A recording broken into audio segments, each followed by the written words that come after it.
The Shrine of Remembrance stands as one of Australia's most significant war memorials, located in the heart of Melbourne, designed by James Wardrobe and Philip Hudson. It was built between 1927 and 1934 to honor those who served in World War I. However, its purpose has grown over time. It now commemorates all Australians who have served in all conflicts, such as the Vietnam War and the Korean War. More than just a structure, the shrine is a living monument, a place where history and memory intersect. It has evolved beyond a war memorial into a space for national reflection, education, and community engagement. Long before the shrine was built, this land belonged to the Bunurong people of the Kulin Nation. For thousands of years, it held cultural and spiritual significance as part of their territory. With European settlement, the area became King's Domain, a public park in Melbourne. Choosing this location for the shrine transformed the landscape into a national site of remembrance, one that reflects Australia's identity after World War I.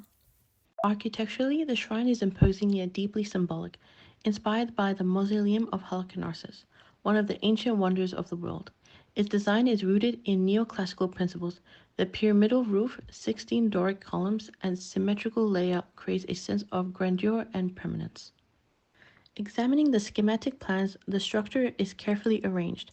The sanctuary at the heart of the shrine houses the Stone of Remembrance. The ambulatory encircles it, providing space for reflection.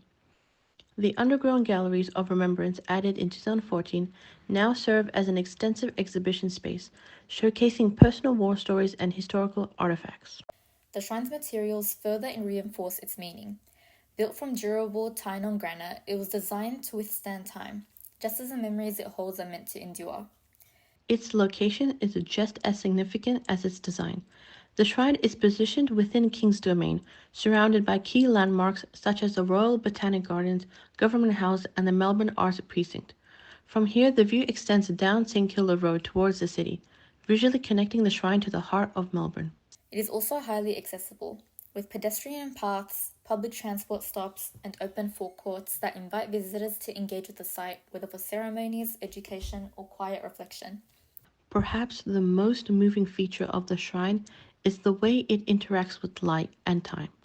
On November 11th at exactly 11 a.m., a single beam of sunlight passes through a carefully designed aperture in the ceiling, illuminating the word love on the stone of remembrance. This fleeting yet powerful moment represents the shrine's deeper purpose, a reminder that remembrance is both personal and universal, temporary yet eternal.